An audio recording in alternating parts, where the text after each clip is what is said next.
あ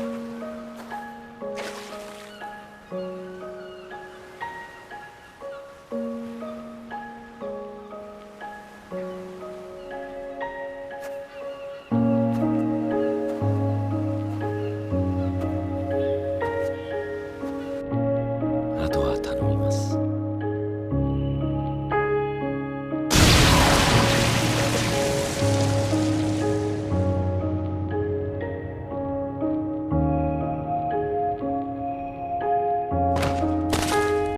It has been half a year since the end of the JJK manga, and I think now is the perfect time to review how it went from one of the most beloved series in recent years to a challenger for the most hated ending ever.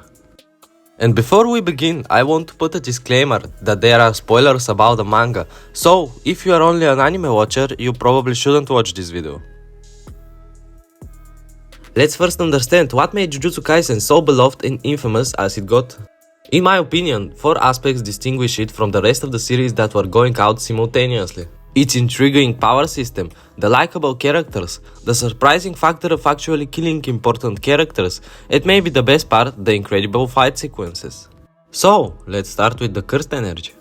As you probably know, most anime and manga enjoyers, such as myself, are really fond of different power systems, not the basic stuff like magic or game-based abilities like 90% of the shows. And it has been proven in the past with the success of shows like Hunter x Hunter, Naruto and JoJo that different is actually better. The power system in first place should make you interested in the world that the author wants to present, and that's exactly what the cursed energy did with Jujutsu Kaisen. Although I had a little problem with the cursed energy later in the series, let's leave that for now. My point is the cursed energy is a lot more interesting than breathing techniques and quirks, for example. Next, the characters. I don't think Gege wrote something unseen before, he just made most of his characters interesting enough so the reader gives a damn about what's happening to them. The 2 characters he exceeded with are Gojo and Sukuna, who became beloved by everyone. Even though they are not my favorites, I can easily understand what makes them so popular. Then, the whole idea of not knowing who is going to survive or not is speaking about itself. It keeps the reader on edge all the time. And lastly, the fights are always delivering.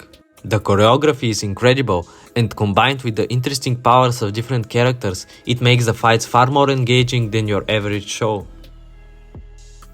Now that we have found out what made JJK this popular, let's focus on finding where the plot began to crumble. And it is pretty obvious, after the fight between Gojo and Sukuna. There were some aspects that I personally had problems with even before that, like the unnecessary complex and complicated abilities of some characters. The best example that comes to my mind is the curse technique of this fanboy, whose explanation was firstly way too long, secondly way too complicated for no real reason, and lastly, he wasn't even an important character later in the series. And my biggest disappointment is the way Kenjaku was defeated. He was the mastermind behind everything. He created Yuji, literally, staged the whole Shibuya accident, sealed Gojo in the prison realm, organized the culling games, and revived Sukuna, and all of this just to be killed by a side character with a surprising attack. Truly the biggest disappointment in the whole show. But let's go back to Gojo and Sukuna's fight. Even with Sukuna's plot armor, I think this was the most hyped fight I have ever read in manga. I can only hope that when it gets animated, MAPPA will give its animators enough time to show their capabilities, and if that happens, I expect this to go into history as one of the best anime fights ever. With that said, let's discuss the flaws in the story. I think Gege didn't plan the story after the fight. All the hype and build-up was smashed to the point that he gave everything for this fight, and after it ended, he just wanted to wrap things up, or at least it seemed to me that way. For example, a lot of important plot lines were abandoned, while others were just thrown in without any preparation or suitable explanation. For instance, I wanted to learn more about Sukuna's past, such as how he became the king of the curses, what shaped him into the person he is, whether he was born with powers like Gojo or achieved everything himself, and more about the Heian era in general. Also, the Goju-kwan needed some attention too. I know that the release schedule pressured Gege, but instead of making everyone fight Sukuna for 50 chapters, he could give some more war insights all of us wanted. We are talking about the clan of the most beloved characters by the fans, so I think it was reasonable to give us the time it deserved. Besides, he should have given some attention to other characters. Hakari, for example, was my second favorite character in the whole series, and we didn't see anything from his fight with Uraume. Gege should have at least given us one chapter of fighting for the character whose curse technique had more panels in explanation than in action. Not to mention the fact that Yuji and Sukuna were some kind of relatives which was thrown just in between the chapters without any reasonable explanation, and it made me really frustrated as it wasn't needed at all. Also, I really wonder if Shueisha are that greedy for money to not let the top authors get a break so they can make the schedule, or just some authors use it as an excuse when the fans begin to criticize.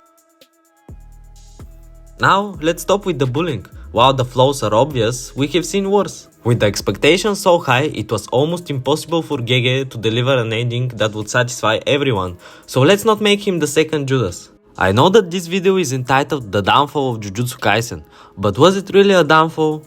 I even think the way JJK ended was really fitting for the series. With some big mistakes and flaws without any doubt, but this happens most of the time. It is more often seen for popular manga to not deliver instead of doing so, and that was the case with JJK too.